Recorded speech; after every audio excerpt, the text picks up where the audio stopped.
Bonjour à tous, bienvenue sur Reporter Citoyen. Aujourd'hui, nous recevons Nicolas Puluen qui est ici pour nous raconter son histoire et son témoignage concernant l'inceste. Alors, bonjour Nicolas. Bonjour.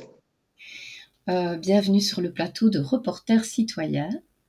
Je suis ravie de te recevoir. On avait déjà un petit peu discuté ensemble, déjà depuis un petit moment d'ailleurs, mais ça ne s'était pas mis qu'on a eu l'occasion de pouvoir faire ton interview. Et voici chose faite.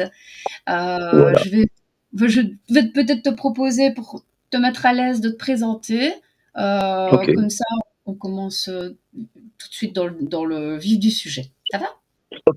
Eh ben allons-y. Donc moi c'est Nicolas Puluen, donc j'ai 52 ans. Là au moment où on parle, je suis chez moi dans l'océan Indien, à La Réunion, là où j'ai décidé de vivre il y a pratiquement 9 ans.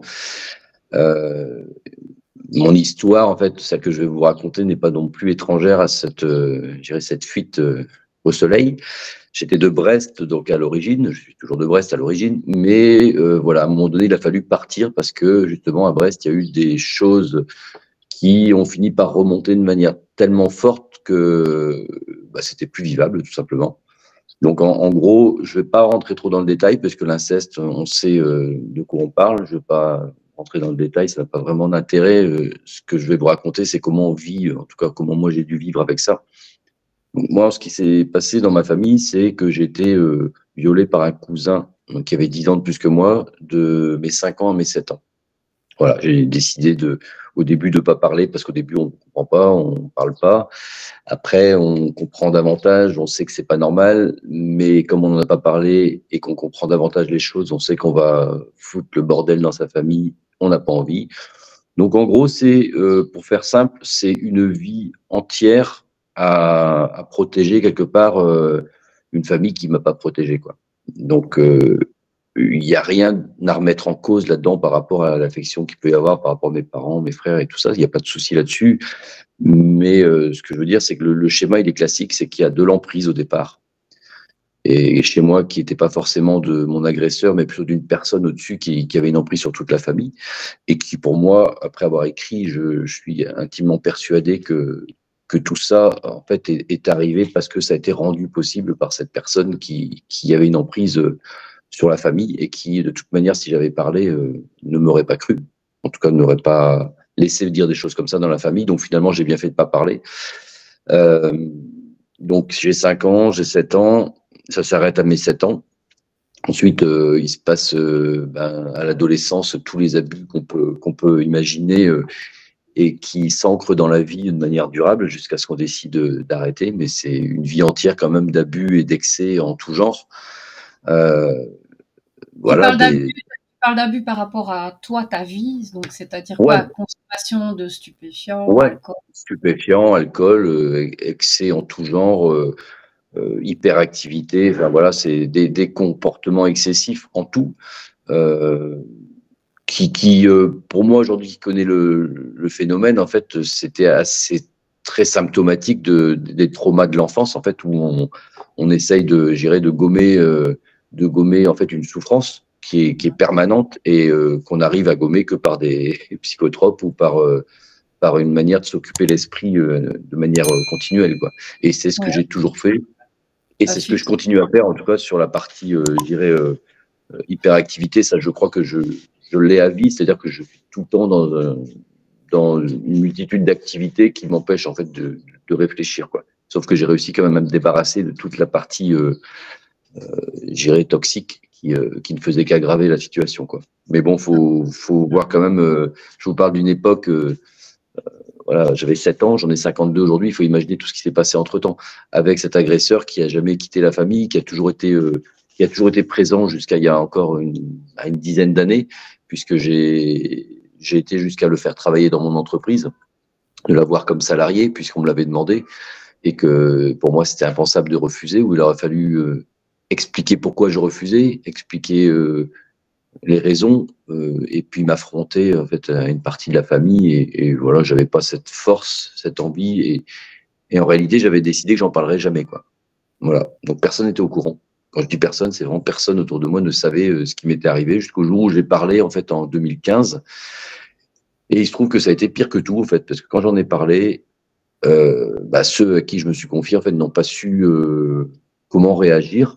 Je leur en veux pas aujourd'hui parce que c'est très compliqué, mais se retrouver, je dirais, dépositaire d'une confession de ce type, c'est surtout quand on est concerné quelque part, c'est dans la famille que on peut pas juste compatir et passer à autre chose. Là, c'est tellement profond que ça concerne tout le monde. Ça implique des fautes, des fautes de tous les côtés, alors des fautes inconscientes, mais des fautes quand même qu'il faut assumer.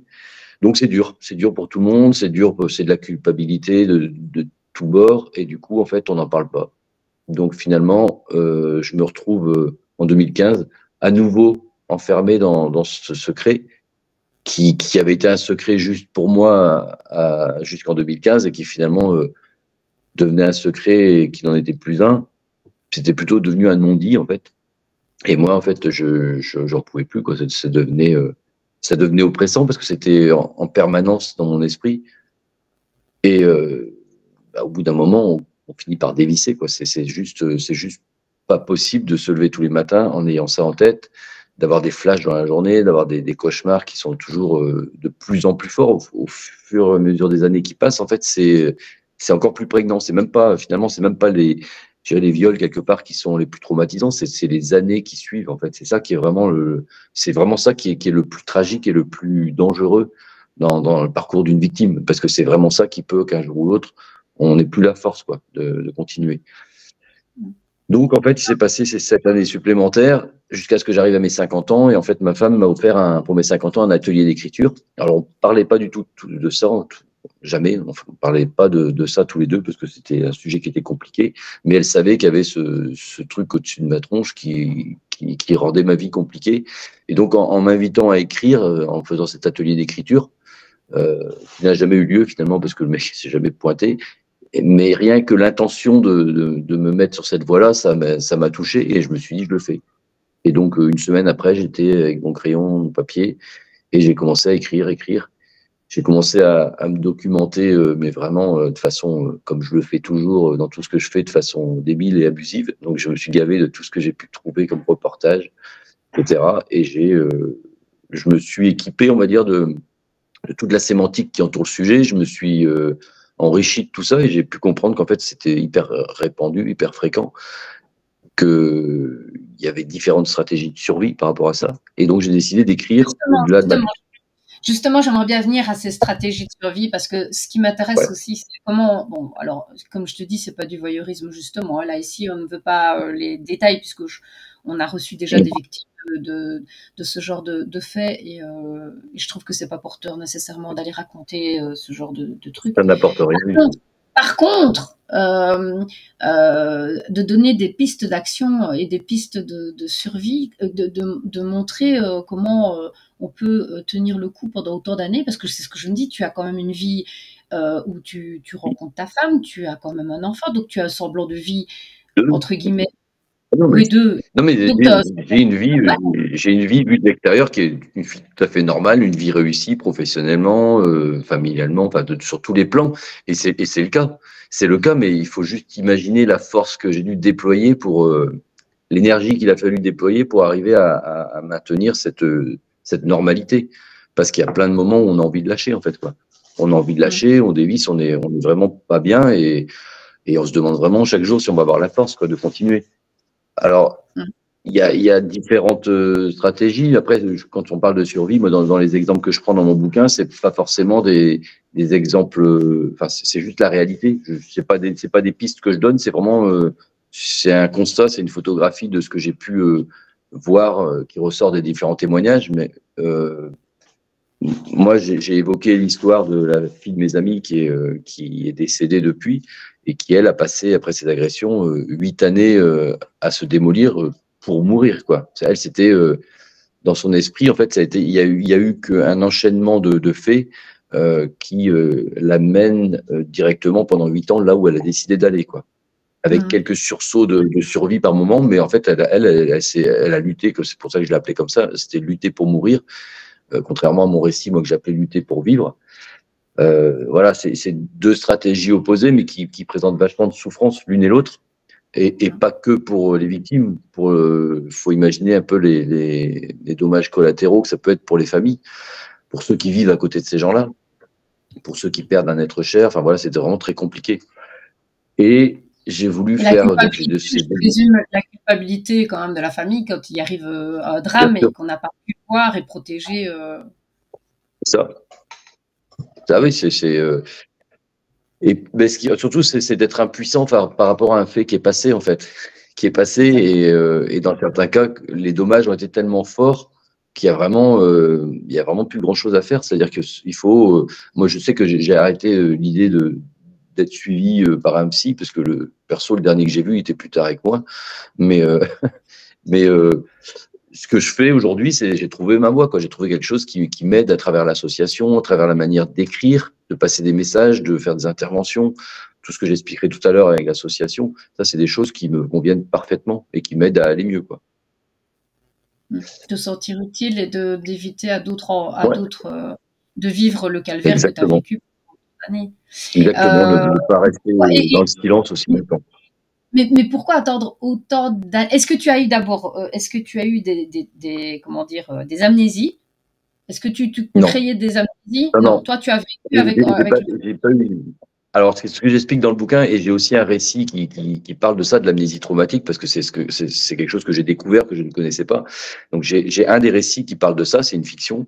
Moi, en ce qui me concerne, en fait, j'ai jamais oublié, sauf que je suis resté entre mes 10, 9, 10, 11 ans. C'est une période où j'ai quasiment pas revu mon agresseur. Et à cette époque-là, je me souviens très bien en fait que bah, c'est un âge charnière hein, quand on passe presque de l'enfance à la préadolescence. Et moi, en fait, j'ai le souvenir précis d'avoir toujours ces images en tête et de me dire que finalement, c'était peut-être un rêve, en fait. Et je croyais vraiment que c'était un rêve arrivé à un moment où je me disais, bah, en fait, ça n'a pas existé, mais c'était tellement traumatisant que finalement, ça m'a marqué. Mais Oui, mais pourtant, je c'est me dis, c'est pourquoi? quand même Mais parce que bizarre. mais Nicolas, c'est parce que tu n'as pas été reconnu comme victime, je pense aussi. Le problème, c'est Ouais, que quand on n'est pas reconnu comme victime, on a l'impression d'avoir vécu. ouais, Je te dis ça en ayant l'expérience d'avoir aussi, ouais. pas de cette manière-là, mais je veux dire, bon, comme on le sait, il y a énormément, c'est pour ça que ça me touche particulièrement, il y a énormément de personnes qui sont victimes de ça et beaucoup ne sont pas reconnues. Et le problème de la SS, c'est au niveau familial, parce que bon, pour le moment, on parle beaucoup de tout ce qui est comment dire, réseau ou etc. Ici, quand on parle de la famille, c'est beaucoup plus, c'est parfois non, enfin, il n'y a pas de gradation d'horreur, on va bien être clair, mais je veux dire, quand c'est dans la famille, le problème, c'est que souvent, ce n'est pas raconté. C'est ça, c'est le fait de ne pas être reconnu comme Ouais. victime qui est quand même destructeur. Parce que la base de tout, pour pouvoir se reconstruire, c'est de savoir qu'on a été victime. Mais nous, en tant qu'enfants, quand on vit quelque chose de traumatique, on a besoin d'un adulte pour vraiment établir le fait qu'on l'ait vécu et être reconnu par Mhm. la Ouais. société.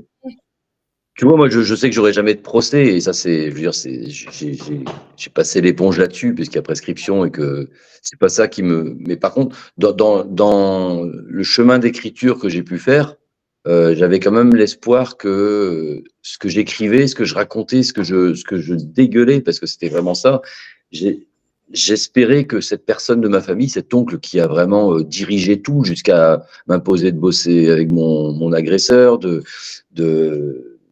décider que ce serait cet agresseur, le parrain de mon petit frère, enfin plein de choses comme ça qui sont absolument dégueulasses avec le recul. Je me disais peut-être quand même qu'en lisant ce que j'ai écrit, il va prendre conscience de la merde entre guillemets qu'il a fait dans la famille pendant des décennies.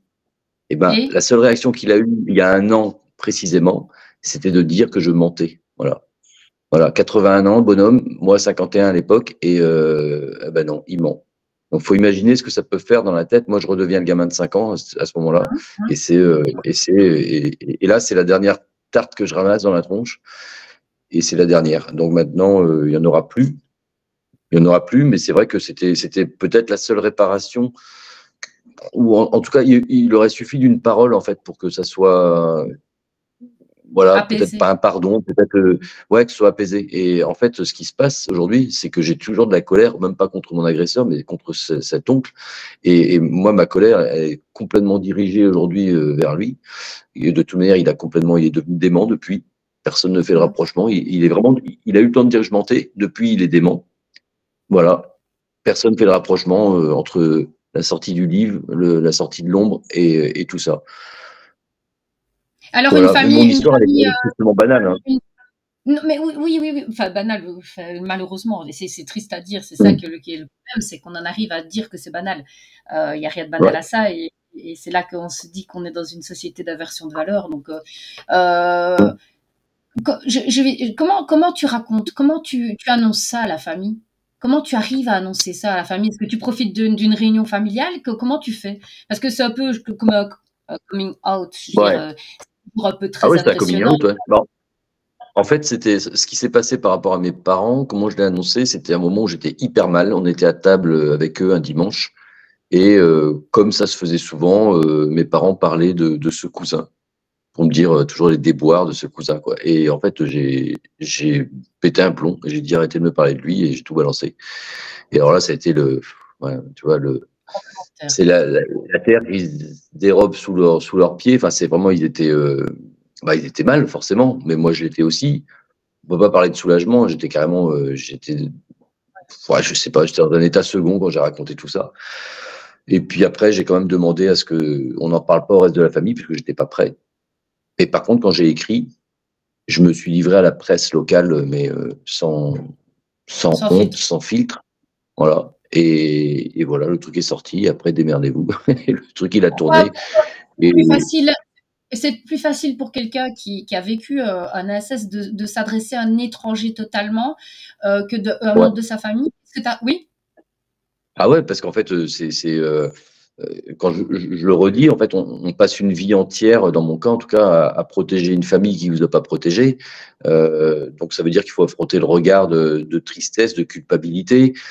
Moi, je passe par tous les stades. Je passe par l'empathie, je passe par voilà la colère, par tout, et c'est des sentiments qui sont vachement compliqués à canaliser. Donc en fait, c'est un coup à faire mal les choses, en fait, à les faire mal et à les regretter alors qu'on n'a qu'une occasion de le faire bien. Et donc la seule solution que j'ai trouvée, c'était de tout balancer dans la presse. Et puis bah voilà, après ça circule. Et puis deux solutions, il n'y en a pas trois, il y en a deux, c'est vous êtes avec moi ou contre moi. Point barre. Voilà.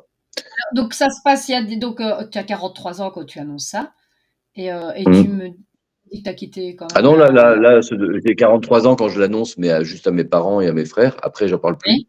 du tout, du tout. Plus personne n'est au courant, on n'en parle plus. Et j'en reparle il y a 2 ans. Ok, Voilà. et alors donc Donc toi après, tu as quitté après avoir parlé à tes parents? Est-ce que t'as quitté la Bretagne après avoir parlé à tes parents? Ça a été un moteur chez ouais. toi Ah oui, oui. pourquoi? Parce que tu avais peur que Dans... tes parents ne s'adressent au restant de la famille? Ah non, pas du tout. C'est que moi, j'en pouvais plus. Je m'étais dit, j'ai fait ma part. Moi, j'ai assez supporté. Je me suis dit que maintenant, ma vie, il fallait qu'elle soit ailleurs pour qu'elle soit bien et que j'avais plus du tout envie de repasser tous les jours devant cette baraque où j'ai subi ça, dans ce quartier où j'ai subi ça. Enfin voilà, dans mon cas, par exemple, tu vois, je me suis séparé de ma première femme il y a une vingtaine d'années. Je me suis retrouvé à habiter chez ma grand-mère pendant 2 ans. Euh, donc qui était décédé, mais la maison était à mon oncle, qui me l'a gentiment prêté, cet oncle en question. Et donc j'ai passé 2 ans à dormir sous le grenier où tout m'était arrivé, quoi. Sans rien dire, évidemment, à cette époque-là, j'en parlais pas. Et en même temps, mon cousin bossait pour moi. Donc j'ai vécu des trucs, mais qui sont, et quand j'y repense, mais vraiment à vomir, quoi. Et j'avais plus envie de ça. J'avais plus envie de me retrouver dans ce truc où je pouvais très bien me lever de bonne humeur, avoir la pêche et passer devant et inconsciemment me retrouver complètement plombé 2 heures après parce que les images étaient revenues, quoi. Parce que c'est pas possible autrement. Donc voilà. Alors tu écris le bouquin ici, très récemment en fait, hein, c'est l'année dernière que tu as écrit le livre? Il est sorti Heu, en 2023. oui, et alors, comment ça s'est passé au niveau parce que tu as des enfants, comment tu as Ouais. expliqué tout ça? Tu en as parlé librement à tes enfants, ou alors tu as mis des gants, ou tu as attendu qu'ils sortent le livre avant de le raconter? Bah, en fait, mon fils, qui est là, qui m'entend au moment où on est en train de faire l'interview, d'ailleurs, il est à côté. Il joue à un jeu. Mais ouais, alors en fait, ce que j'ai fait, c'est que tout à l'heure, j'expliquais que j'ai écrit l'histoire de Laurette, de la petite Laurette qui est décédée après avoir été agressée, etc.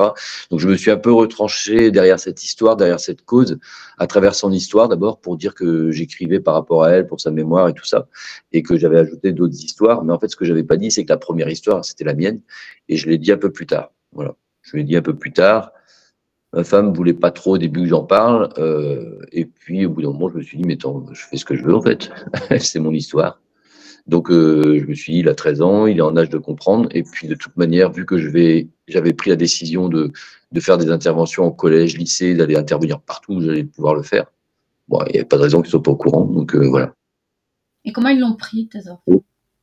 Comment ils l'ont Bah, pris? d'abord, Ulysse, quand j'en ai parlé, il était en colère après mon agresseur, et il avait de la colère, il comprenait pas que moi j'en ai pas davantage. Sauf que bah, je lui ai expliqué que on pouvait pas vivre une vie entière en colère. Enfin, ça me paraissait compliqué.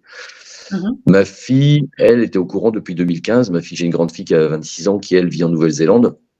Donc, elle était en Nouvelle-Zélande enfin, elle était revenue en France en vacances quand j'écrivais le livre. Donc, elle était au courant. Voilà, on en parlait un peu à demi-mot. Elle savait. C'est quelque chose qui elle, la mettait pareil dans une colère froide. Donc, comme elle a tendance à être souvent en colère, j'ai évité le sujet parce que ça servait à rien d'en rajouter. Mhm. Mais voilà, j'ai rien caché en fait, j'ai rien caché. J'ai clairement expliqué que j'écrivais là-dessus. Et ce que j'ai surtout essayé de faire, c'était d'essayer de trouver les mots justes pour décrire la vie que ça engendre en fait, hein, tout simplement. Mhm. Et j'avais jamais écrit en fait, hein, je lis beaucoup, j'avais jamais écrit, mais je pense y être arrivé parce que je pense que on peut pas être plus sincère que quand on écrit sur ce qu'on a en soi, quoi. Et voilà, Exactement. donc c'est parti comme ça. Le livre est sorti. Alors, je vais un peu vite. En fait, j'ai des amis, les Ogres de Barbac, c'est un groupe avec qui je travaille depuis longtemps, un groupe de musique, qui sont aussi distributeurs et qui distribuent Pierre Perret. Les disques Oui. de Pierre Perret, en fait, Pierre Perret, donc, qui a écrit la chanson Mon petit loup, dont j'ai emprunté le titre, voilà, et que j'évoque beaucoup dans le livre. Ils ont donné mon manuscrit à Pierre, qui l'a lu et qui a été OK pour faire la préface. Et donc, bah là, c'était quand même un beau cadeau, d'autant que j'ai reçu la préface la veille de Noël. La veille de Noël, en fait, de mes 50 ans. Donc en 2022, et c'était en fait, faut savoir que moi, les agressions, elles ont commencé à Noël. Les premiers souvenirs que j'ai, c'était à Noël en famille. Donc pour moi, Noël, ça a toujours été une fête détestable, sans que je puisse l'expliquer. Et là, pour la première fois, je, je reprenais un peu goût à cette fête par rapport à justement à ce message que j'avais reçu de Pierre Perret la veille, quoi. Et du coup, bah voilà, Pierre Perret, après il y a eu la rencontre, après il y a eu l'association que j'ai créée quasiment dans la foulée, en fait, et puis qui m'a amené à faire des ateliers d'écriture pour d'anciennes victimes à La Réunion, à Mayotte.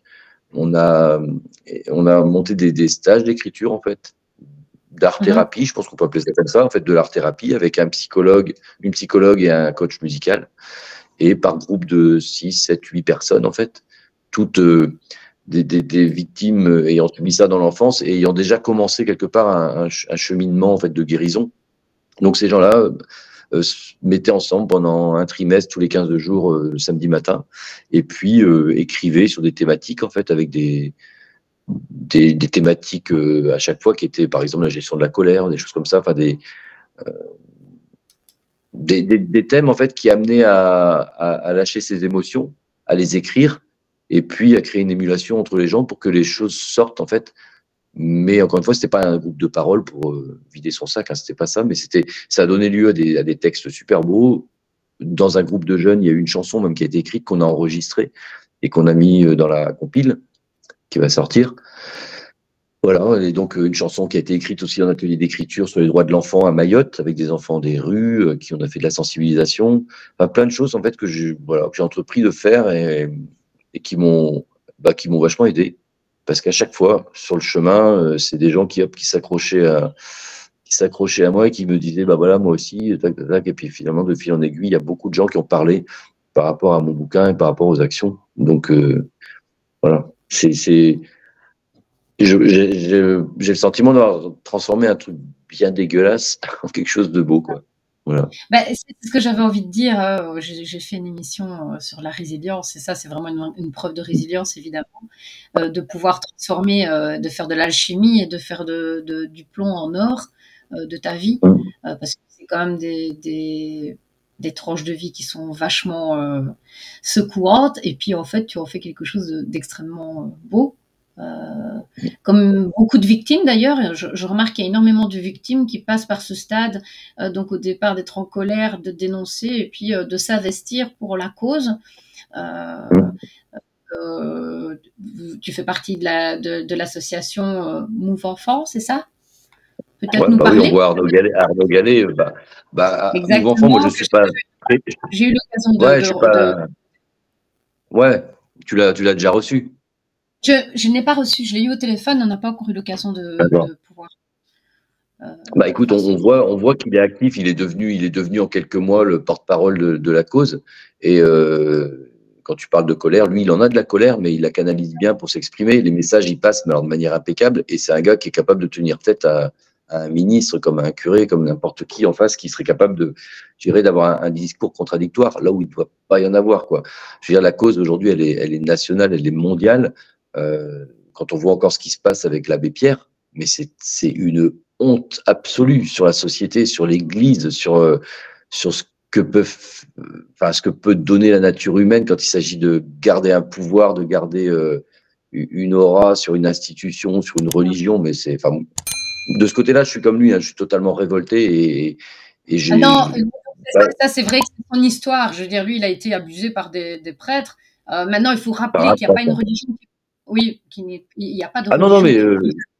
Bon, ah non, il y en a je parle de, abus dans Je des parle, sectes, dans non, mais je parle de la musulmans. religion, je parle de la religion. Ouais, mais tu vois, tu sais quoi, une secte, on sait où on fout les pieds. Quand on va dans une secte, on sait qu'on va se faire plumer, qu'on va se faire violer. Quand on va à la mosquée, quand on va à l'église, on n'y va pas pour ça, quoi. J'exagère un peu et c'est ironique, mais je le fais Non, exprès mais je parce comprends ce que que, tu en veux fait, dire. tu vois, ce que je veux dire, c'est que quand on pousse la porte d'une église et qu'il arrive ça à soi-même ou à ses enfants qu'on confie à des institutions, et je parle de la mosquée, c'est pas un hasard, c'est parce que moi je passe beaucoup de temps à Mayotte. Je passe une semaine par mois depuis presque 10 ans, donc c'est un territoire que je connais bien, qui est musulman à 98%. Et ben, je peux te dire que c'est un fléau sans nom, quoi. Et Oui, oui, tout à fait. Dans le des imams qui judaïsme, sont ouais, dans les, qui picolent et j'allais dire, qui violent des gamins, c'est tous les jours, quoi. oui, Voilà. exactement. Donc, faut arrêter avec cette hypocrisie, avec cette. Enfin, moi, tu vois, c'est vraiment un truc qui me révolte et je le dénonce, mais alors là encore, sans filtre, quoi. Alors, on a aussi l'ASE, hein, je veux dire, moi, j'ai dénoncé pas mal de faits aussi au niveau de l'ASE, hein, Ouais, où malheureusement, bien ces sûr. associations censées protéger les enfants, qui sont Ouais. censées récupérer des enfants qui ont été mis à mal et qui se retrouvent encore Hum. impliqués dans des histoires Ouais, de d'abus. proxénétisme, d'abus, de proxénétisme, bien sûr. Ouais, ouais, c'est.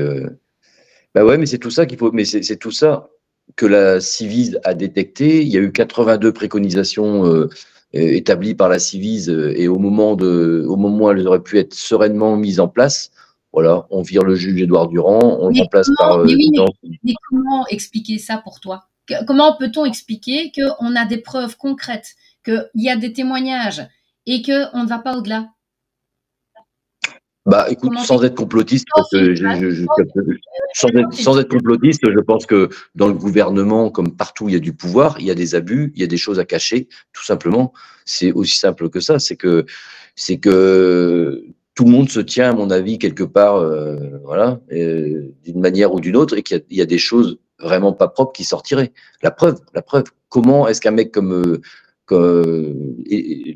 l'abbé Pierre a pu rester pendant un demi-siècle protégé par des gens. Parce il y a des gens puissants qui ont fait des pressions pour pas que ça se sache. Et c'est exactement pareil dans la politique. Après, on pense ce qu'on veut, on imagine ce qu'on veut, mais de toute manière, enfin, je veux dire, quelqu'un de sensé ne peut pas accepter que, après le travail qui a été fait par la Civise, on balaye tout pour mettre des gens qui, encore une fois, font polémique. Moi, je vais juste prendre un exemple, c'est-à-dire on a mis comme président de la Civise, après avoir viré le juge Édouard Durand comme un malpropre, on a mis en tant que vice-président Sébastien Boyle, le fondateur de Colosse au pied d'argile. Moi, j'ai rien contre lui personnellement, sauf que c'est quand même quelqu'un qui est contre l'imprescriptibilité des crimes sexuels faits sur les enfants. Voilà. C'est une des mesures phares qui est proposée par la Ciivise, et on met comme président quelqu'un qui va être contre la mesure phare. Comment est-ce possible, quoi? Alors qu'on reconnaît aujourd'hui que l'amnésie traumatique est... À l'heure On actuelle, reconnaît que l'amnésie traumatique est... ans, Comment? à l'heure actuelle, la prescription, c'est 30 ans, non? C'est 30 ans après la majorité de l'enfant. Donc, c'est jusqu'à 48 ans. Mais si on reconnaît l'amnésie traumatique comme c'est le cas aujourd'hui, on en parle, on le reconnaît, est-ce qu'il n'y a pas un non-sens que de dire qu'on reconnaît l'amnésie traumatique, par contre, il y a de la prescription? C'est complètement fou. Ça n'a pas de sens du tout, quoi. Donc voilà, c'est des choses qui... Je veux dire, si on est engagé dans cette cause, on ne doit même pas remettre ça en question. Après, la devise de la Ciivise, c'était « Je te crois, je te protège ». On a la coprésidente qui est accusée d'abus sexuels sur des patientes. On parle quand même de ça. Première chose que fait Sébastien Boyle en direct à la télé quand il est interviewé par Apathy, c'est de dire, attendez, n'allons pas trop vite, il y a la présomption d'innocence. Ok, il y a la présomption d'innocence. Sauf que c'est pas à lui de le dire. Lui, si ça fait polémique, ça à lui, alors, mais dans sa posture à lui, qui devient président de la Ciivise, c'est dire un peu le niveau des mecs. On joue, en fait, on joue avec la vie de tous ces gamins, 160 000 enfants chaque année qui sont violés, abusés, et on met des pingouins, voilà, qui ont pas les cuisses propres à la tête de ces institutions-là. Enfin, c'est juste révoltant. Après, il y a encore une autre histoire. Il y a eu celui qui était avocat à la tête de la Ciivise. Qu'est-ce qu'il a fait? Il a défendu un de ses meilleurs amis accusé de violence sexuelle. Ah ben bravo, super. Voilà. Donc c'est-à-dire que pour ce faire, quand même, il a dû appuyer sur la tête de la victime qui accusait son pote. Ouais. Voilà où on en est. Le mec, il est à la Ciivise, il est censé dire je te crois, je te protège, mais hop, il sort de la Ciivise, il met sa belle robe noire et blanche, il va au tribunal et il défonce une victime. Bravo. Bravo. Mais et en fait, plus c'est gros, plus ça passe, quoi. Oui, tout à fait. Je comprends Arnaud Gallet mais on sent quand même qu'il y a encore beaucoup de colère en Arnaud, parce que bon, je veux dire, quand on le voit, on voit. Je veux dire, maintenant, c'est vrai qu'il arrive à se gérer quand il parle. Il parle d'une manière très, très, même un peu froide, je veux dire, mais c'est vrai qu'il a ce côté très impartial et voilà, je veux dire, à l'heure actuelle, on ne peut pas faire du middle avec des enfants. Et le problème, c'est que notre société, pour le moment, ne protège plus les enfants. C'est ce que j'ai déjà abordé dans les émissions. C'est qu'à partir du moment où la société ne protège plus sa progéniture, est-ce qu'elle est encore amenée à durer? En tout cas, la question peut se poser légitimement, ça c'est sûr. C'est sûr. Et aussi se poser beaucoup de questions sur le rôle des politiques, parce qu'aujourd'hui, ce ne sont que des décisions à prendre. Je veux dire, on est capable de faire quoi qu'il en coûte. Là, pendant le Covid, on dépense des milliards et c'est très bien, on protège les citoyens, mais pourquoi est-ce qu'on ne protège pas les enfants? Parce que là, ça coûterait beaucoup moins cher. Ce sont des actions, mais je veux dire, c'est des actions simples, elles sont toutes listées dans les 82 préconisations. C'est-à-dire qu'à partir du moment où un enfant fait des révélations de ce type, on arrête de le laisser aller chez son père. Parce que, bon, je prends l'exemple du père, parce que c'est souvent ce cas-là. Oui. On arrête, voilà, on arrête de stigmatiser des mères protectrices, de les foutre en prison parce qu'elles n'ont pas ramené leurs gosses chez leurs violeurs. Moi, j'en connais à La Réunion, j'ai essayé d'aider. Moi, ça me dépite, quoi, de voir ça. Parce que aujourd'hui, on a plus de chances de se retrouver en tôle en ne remettant pas un enfant à un père déviant qu'en agressant un enfant. Et c'est la réalité. Et comment on peut tolérer ça? Comment des juges peuvent prononcer des verdicts de ce type? Comment c'est possible?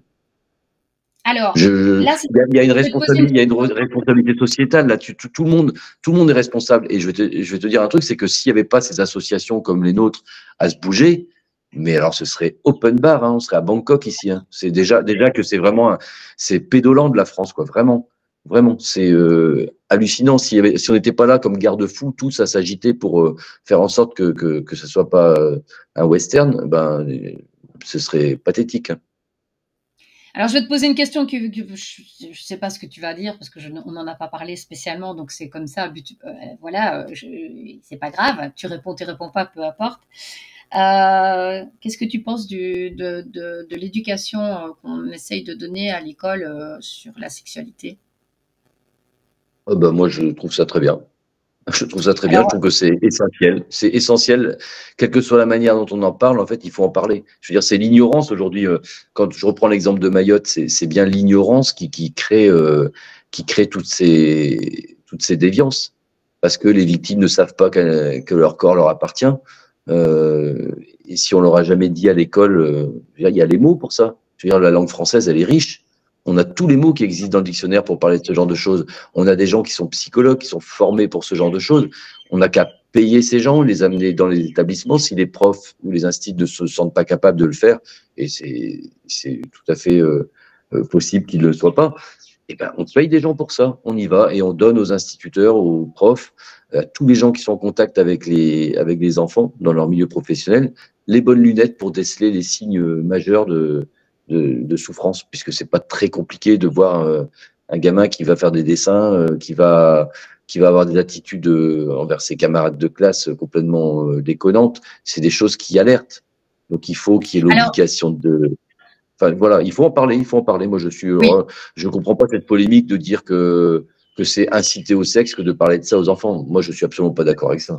Alors, donc moi, je vais te dire honnêtement, et je l'ai vécu en étant plus jeune. Je me souviens qu'on avait reçu la visite, je pense que c'était le PMS qui en parlait à l'époque, où on parlait effectivement de mon corps, c'est mon corps. Il y avait une petite chanson qui allait avec, etc. Donc, à l'époque, ben, moi, j'étais vraiment vachement pour. Et je te dis, en ayant vécu quand même des choses un peu particulières aussi. Mais le problème, c'est qu'en fait, j'ai lu quand même le contenu, et c'est le contenu qui me pose problème.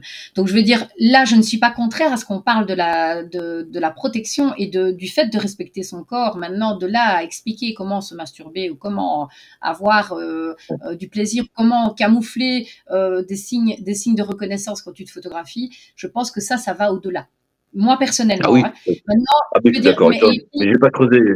Tu me prends un peu, tu me là, cueilles un peu sur le sujet parce que j'ai pas creusé le sujet, j'en sais rien. c'était, En tout cas, moi, non, d'en parler, je suis c'était pour. un Après, peu, d'aller jusqu'à là, non, c'est faux.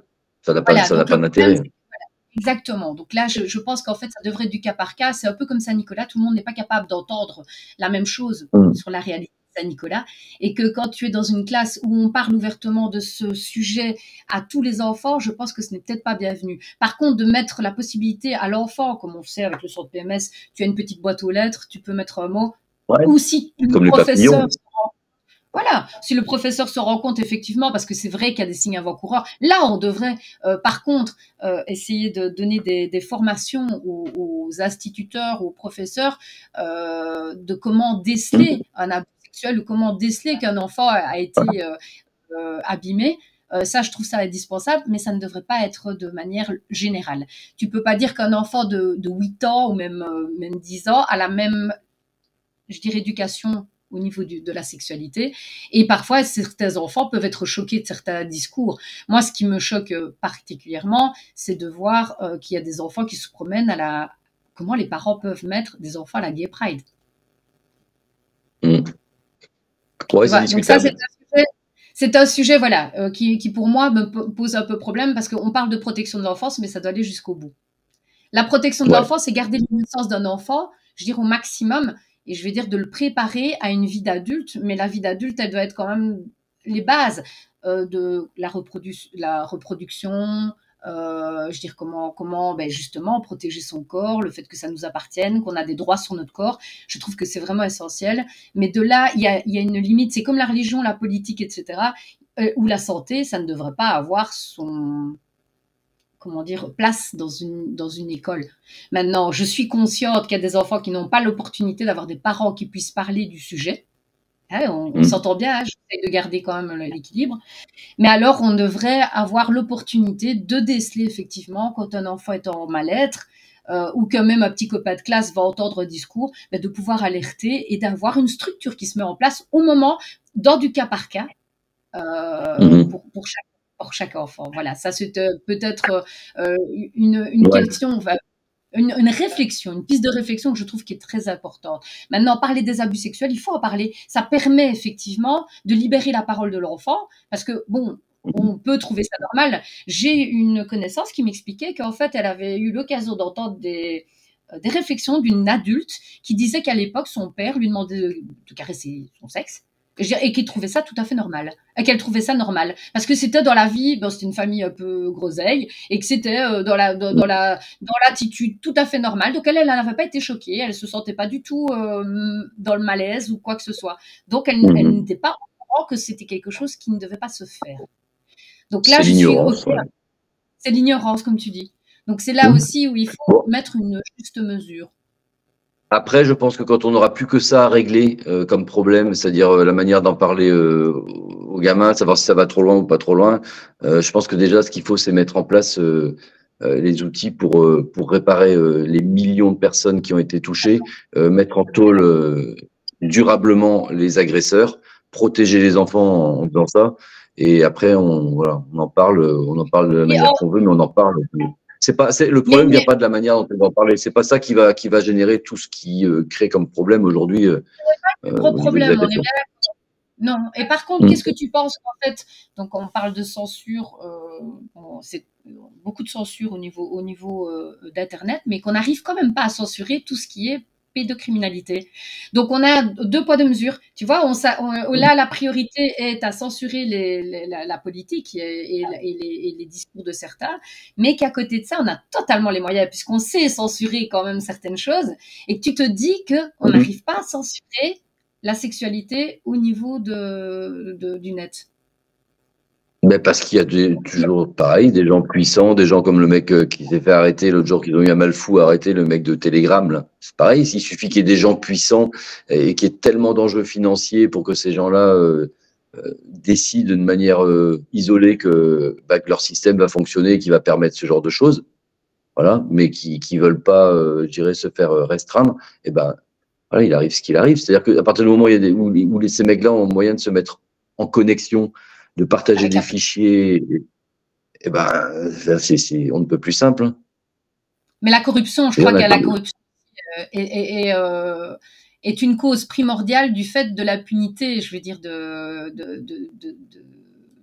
ces faits. C'est la corruption aussi. Je veux dire, le fait que les politiques et ces grosses plateformes informatiques et du net, ce sont des lobbies et qui versent énormément d'argent, qui ont des possibilités, qui ont parfois des revenus qui sont au-dessus de certaines nations. C'est toujours le même principe. Hein. Je veux dire, c'est toujours pareil. C'est des gens puissants qui en tiennent d'autres et qui ont la possibilité d'étouffer des affaires, parce que si jamais quelqu'un balance, et ben voilà, il y aura des conséquences pour lui, pour sa famille. Et puis chacun se pose la question de savoir s'il vaut mieux parler ou voilà, s'il vaut mieux être passé pour un héros et plus avoir de boulot et plus de famille, plus rien, ou alors on ronge son frein une vie entière et puis on protège les salauds. Je pense qu'il y a des vrais salauds, il y a des vrais salauds et il y a des faibles, quoi. Il y a beaucoup de faibles qui se sont retrouvés à devoir protéger des salauds, mais en fait c'est comme ça. Moi, je l'écris dans mon prochain bouquin, je décris un phénomène comme ça avec un des personnages qui a un regard sur la religion, j'en reviens toujours là, mais voilà, où il y a des puissants, il y a des faibles en dessous qui se font marcher dessus par les puissants, mais ce faible-là peut aussi être un puissant pour un autre faible. En fait, c'est une espèce de cercle salement vertueux, en fait, qui fait que, quelque part, il y a toujours quelqu'un qui écrase l'autre. Et puis, il y a des dommages collatéraux autour, quoi. C'est ça. Alors, on va peut-être reprendre quand même la pochette de ton livre, parce que on la voit pas bien. Donc, je vais la mettre quand même en avant, parce que j'aimerais que tu nous parles de cette pochette. Ah ouais. Alors, en fait, si tu veux, pour moi, c'est vraiment le livre, c'est vraiment un truc que j'ai voulu de manière très, très aboutie, même si ça s'est fait vite. En fait, je voulais aussi que le nom ait une signification. Je voulais que la couverture ait une signification. Et je trouve que ce Walkman, en fait, c'est exactement le Walkman que j'avais quand j'avais 12 ans, quand mon cousin est revenu dans ma famille. Et sans dévoiler le truc, mais en fait, c'est ce Walkman qui me servait à aller mieux. Mon cousin me l'a pris, il me l'a jamais rendu et je l'ai retrouvé dans cet état-là, comme il est sur la photo, à l'âge de mes 15 ans. chez lui dans sa chambre. Et pour moi, c'était enfin, ça paraît complètement anodin, mais de voir cet objet déglingué sur un coin de son lit, sur la table de chevet, c'était, enfin, pour moi, c'était encore une fois un des chocs en fait de toute cette histoire. Et je me suis dit, je veux reproduire ça. Je veux reproduire cette image que j'ai eue telle que je m'en souviens, quoi. Et donc on a retrouvé le Walkman, je l'ai retrouvé sur le Bon Coin. J'ai retrouvé le casque sur le Bon Coin, mais à un autre endroit. Je veux dire, le Walkman dans le sud de la France, le casque à Nantes. J'ai tout fait livrer à Brest, tout ça de la Réunion, hein. J'ai tout fait livrer à Brest chez un copain photographe qui a fait une photo et qui a lu la partie de mon bouquin pour arriver à déglinguer sur Photoshop le Walkman tel que je le voulais. Et c'est exactement ça, en fait. Donc voilà, la petite histoire du Walkman. Alors, comment on peut trouver ton livre? Est-ce que on peut le trouver partout? Il est Ouais, sur Amazon, bah, sur on peut le Père, commander, ouais, ouais, Amazon, ouais. la Fnac, partout. On peut le commander partout ou chez l'éditeur, chez les éditions Maya. À la Réunion, ici, tout le monde l'a, enfin, toutes les librairies, quelles qu'elles soient, elles l'ont toutes en magasin. En métropole, c'est loin d'être le cas. Et j'en profite pour passer un petit message à Brest, donc la ville où tout s'est passé, d'où je suis originaire et où j'ai essayé en vain de placer mon livre dans les librairies. Je me suis fait bouler de partout, quoi. Toutes les bibliothèques, toutes les librairies en fait locales de Brest ont refusé de prendre mon livre. J'ai contacté aussi la ville de Brest, les élus, pour proposer, comme j'y vais régulièrement, pour proposer de faire des interventions. Je n'ai jamais eu de réponse. Et j'ai un peu allumé tout le monde un jour sur les réseaux sociaux. Là, j'ai eu des retours des élus qui m'ont appelé: «Ah oui, c'est pas normal, on va faire ce qu'il faut, on va vous rappeler». Donc, j'étais contacté par des personnes et puis plus rien. Voilà. Donc, je en Ah ouais. profite pour dire qu'il y a des gens dont qui ont la vocation normalement parce qu'ils sont payés pour ça, quand ce sont des élus. En tout Ah cas, ils ont ben oui. choisi d'être là pour le peuple. Et on en a la preuve encore. Et quand je parle des librairies brestoises, je peux citer la plus grosse librairie, qui est la librairie Dialogue, qui est une librairie qui a défrayé la chronique parce que le patron a été condamné pour des affaires de mœurs, pour enfin, des abus sexuels et des choses comme ça. Ils avaient l'occasion peut-être de mettre en avant ce livre. Moi, pour une fois, ils avaient un mec de Brest qui raconte une histoire. Mais en fait, non. Ils m'ont dit non, on l'a lu, bof, en gros. Mais je lui dis, bon, bof, peut-être. Je n'ai pas la prétention d'être un prix Goncourt. Ça dit, j'arrive quand même avec un livre qui est réfléchi, qui est documenté, qui est ludique quelque part, parce qu'il y a aussi de la musique, il y a aussi une note d'espoir. Je suis d'ici, ça s'est passé là. Partout ailleurs, le livre, il est plébiscité quelque part et les avis sont bons. Et beaucoup de soignants, en fait, s'en servent pour le faire tourner chez leurs patients. Donc, je pense pas qu'il soit si nul que ça. Mais eux ont Mmh. estimé que si. Et puis, la réponse c'était, bah, il n'y a pas que vous, en fait, hein, vous savez, il y a d'autres écrivains brestois. Enfin, si on devait mettre tout le monde. Donc, en fait, ils m'ont pris 3 bouquins un peu contraints. Ils ont accepté de me prendre 3 bouquins en dépôt. Je le dis parce que c'est choquant, parce que ça fait pas tout ça, ça contribue, c'est tout ce qui contribue à étouffer un peu ces gens comme moi, qui se bagarrent pour faire avancer les choses. Et voilà, ils m'ont pris 3 bouquins en dépôt-vente. Au bout de 6 mois, j'ai su qu'ils étaient vendus. Il m'a fallu 6 mois pour être payé de 30 euros, un truc comme ça. Donc voilà, moi j'ai trouvé ça absolument détestable. Et je trouve que c'est des gens qui devraient vraiment faire leur boulot et le faire autrement. Voilà. Mmh. Mmh. Et je Ouais, les prends eux comme exemple, mais les autres librairies de Brest, ça a été là, même ils n'ont pas pris le livre. Voilà. mais ça n'a rien à voir avec une fonction particulière de ton oncle ou quoi que ce soit? Non, ah non, non, pas absolument pas. Non, non, c'est juste l'expression nul n'est prophète en son pays. C'est ça. J'avais juste les boules, c'est tout, quoi. C'est parce que j'aurais aimé vraiment que j'aurais. Encore une fois, on en revient au même, c'est que moi, j'ai jamais été reconnu comme victime. J'aurais Ouais, bien je aimé comprends. qu'à Brest, voilà, dans ma ville, celle que j'ai quittée parce que j'en pouvais plus à cause de cette histoire, parce que c'est une ville que j'aime. J'aurais aimé qu'à Brest, il y ait cette reconnaissance. Peut-être que les élus se disent, tiens, on a quand même un mec qui a écrit, qui a eu le courage de se mettre à nu pour raconter tout ça. Mais ils s'en foutent, mais d'une force incroyable, quoi. Alors que, franchement, il y a d'autres communes ici, enfin, à la Réunion, c'est peut-être parce que j'y suis aussi, j'en sais rien, mais il y a un vrai bon accueil du livre et une vraie reconnaissance du travail que j'ai pu faire, quoi. Mmh, mmh.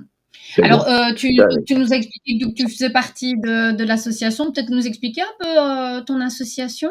Enfin, là où ouais, alors, là.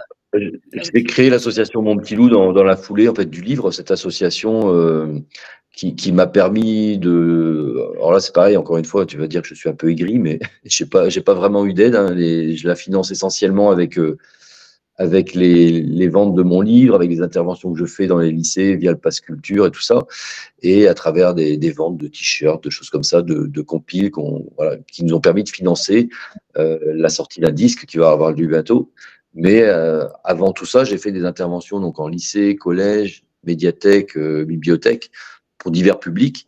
Et j'ai aidé aussi à la sortie d'un livre d'une jeune Anjouanaise en fait à Mayotte qui a écrit un livre sur le sujet et qu'on a édité, qui sort en ce moment, qui est dans la rentrée littéraire des éditions Orphi. Voilà, ça fait partie des choses que je m'engage moi à faire, c'est d'essayer de promouvoir des œuvres musicales ou littéraires qui parlent de ce sujet pour continuer à avancer dans la société. Et ce que tu mets à l'écran, là, c'est la compilation. En fait, j'ai invité des artistes à écrire sur le sujet ou à interpréter des chansons. Et donc, on sort ce livre-disque, en fait, qui est d'un format, je peux le montrer, qui est de cette taille-là. Voilà. Attends, qui est. Voilà. Magnifique. Voilà. Et qui est un véritable outil. C'est un ouvrage, voilà, où il y a chaque chanson il y a les paroles et il y a l'interview, en fait, de l'artiste. Je te mets en gros plan si tu veux bien, comme ça on va voir plus. Oui, remonte un petit peu comme ça voilà. pour avoir une idée. Là, c'est le livre et on a donc effectivement, il y a le CD, voilà, comme on peut le voir. Mais comme on est très nombreux à avoir de lecteurs CD, moi le premier, hein, hop, on a le QR code ici qui ramène gratuitement sur le site internet où on peut aller lire et télécharger tous les morceaux gratuitement, et y compris le livre qui va sortir, qui sera aussi consultable gratuitement. Donc en fait, chaque titre, et comme je le disais, il y a les paroles, donc voilà, qui permettent de faire un travail, par exemple, scolaire. Et puis, il y a l'explication, le compte-rendu d'interview de l'artiste qui a soit écrit, soit interprété la chanson, et qui permet justement d'avoir un éclairage sur les textes. Et l'idée, c'est pour moi que des enseignants puissent s'approprier ce livre, peut-être partir sur une chanson qui leur parle, et puis la faire écouter aux élèves sous forme d'atelier dirigé. Leur demander ce qu'ils ont ressenti, peut-être les mettre à écrire aussi des chansons, et puis ça peut amener à parler sur le harcèlement scolaire, sur les violences intrafamiliales surtout. Et le but, c'est d'ouvrir la parole et de passer des messages. Voilà, c'est aussi simple que ça. Eh ben, je t'avoue que là, je préfère. C'est quelque chose que je trouve est beaucoup plus porteur, donc de passer par quelque chose de ludique et de pouvoir parler effectivement d'un thème qui est. Je te dis, moi, j'avais vu un film à l'époque, c'était Amélia. C'était un film qui parlait effectivement des abus sexuels au sein des familles. À l'époque, je te parle, moi j'ai 46 ans, donc j'avais 10 ans peut-être. Et ça m'a toujours, j'ai toujours gardé le titre. Et la petite chanson qu'on nous avait fait apprendre, que notre corps était notre corps, que c'était pas celui d'un autre. Enfin bon, j'ai gardé ça, et alors que, je te dis, j'ai 46 ans. Donc, tellement ça m'avait marqué. C'est l'exemple que je prends souvent quand je fais des interventions auprès des scolaires, notamment au collège. Moi, je leur explique qu'il y a quelque chose et j'espère que mes interventions les marqueront autant que moi j'ai été marqué par l'exemple que je prends. C'est-à-dire que je me souviens qu'en 5e, on avait reçu deux rescapés des camps de concentration qui étaient venus raconter ce qu'ils avaient vécu, et ça avait été hyper marquant, quoi. Et donc forcément, le message il passe là. Alors, c'est un autre type de souffrance, évidemment. Je ne cherche pas à comparer quoi que ce soit. Ce que je cherche à mettre en avant quand je prends cet exemple, c'est d'avoir des témoignages forts qui font que les messages, ils passent, mais que le gamin, il switch, quoi, qu'il se dise, il y a avant et il y a après ça. Voilà. Et je peux t'assurer on entend une mouche voler quand je fais des interventions, il n'y a jamais de bordel, quoi. Les rares fois où il y a un gamin qui va se dissiper ou s'endormir, comme ça arrivé une fois à Mayotte, bah c'est les copains qui le réveillent, qui disent « Oh, t'écoutes le monsieur, là, s'il te plaît. » Voilà. Et ça a permis quand même d'ouvrir des voies sur... tu as eu déjà des témoignages comme ça Oui. À chaque fois. Ah, merde. À chaque fois. Il n'y a pas une fois, et la fois la plus marquante, c'était à Mayotte, là, il y a 15 jours. Effectivement, il y a eu beaucoup de confessions après, parce qu'après, moi, je reste à dispo pour les gamins si jamais ils veulent venir me parler. Je suis pas psychologue, hein, je précise, mais j'ai au moins, je pense, cette capacité d'écoute Et, et parfois, ça suffit déjà pour une première étape. Voilà.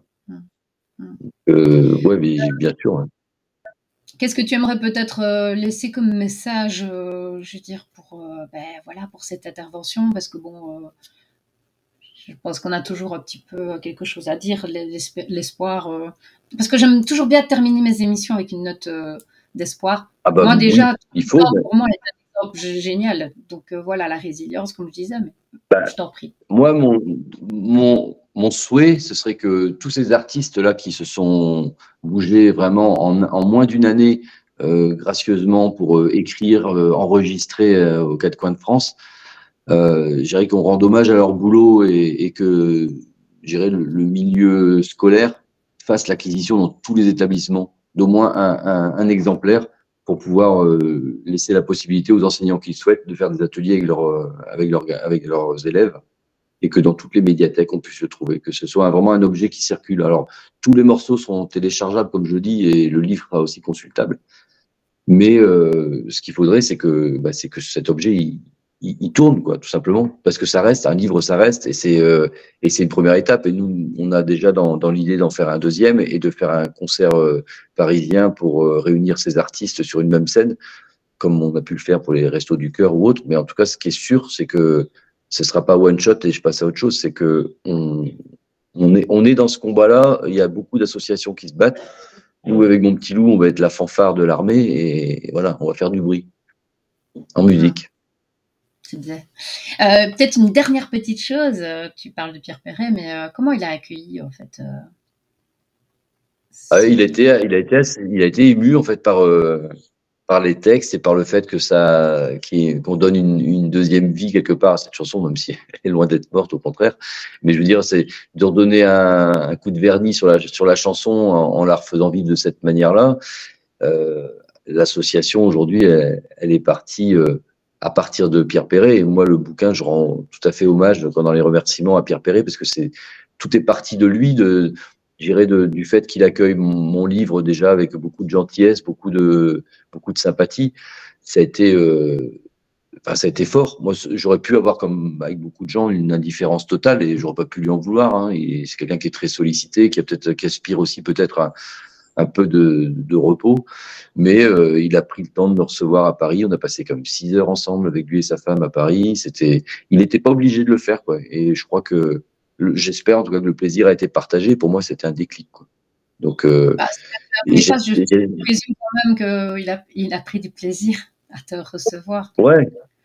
Ah oui, je pense, j'espère. Et en tout cas, j'espère aussi, j'ai pas eu l'occasion d'échanger avec lui, mais j'espère qu'il est fier de ce qu'on a réussi à faire, parce que c'est avec tous ses copains musiciens aussi qu'on a fait tout ça, avec les Ogres de Barbac, les descendants de Pierre Perret qui se sont bougés pour que le projet voit le jour. Hein.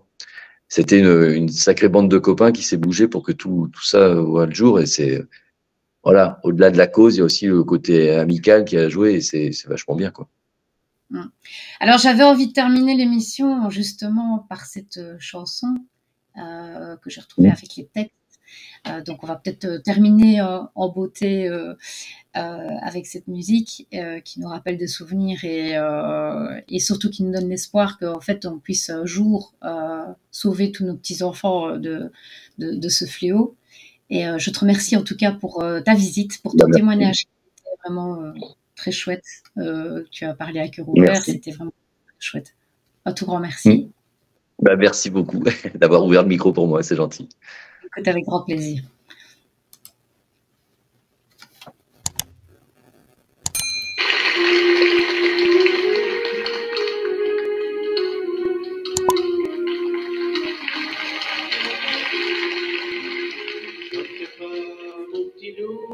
C'est la vie, ne pleure pas, tu oublieras mon petit loup, ne pleure pas. Je t'amènerai sécher tes larmes au vent des 4 points cardinaux, respirer la violette à Parme et les épices à Colombo. On verra le fleuve Amazone et la vallée des orchidées, et les enfants qui se savonnent le ventre avec des fleurs coupées. T'en fais pas, mon petit loup, c'est la vie, ne pleure pas. Tu oublieras, mon petit loup, ne pleure pas. Allons voir la terre d'Abraham, c'est encore plus beau qu'on le dit. Il y a des Van Gogh à Amsterdam qui ressemblent à des incendies. On goûtera les harengs crus.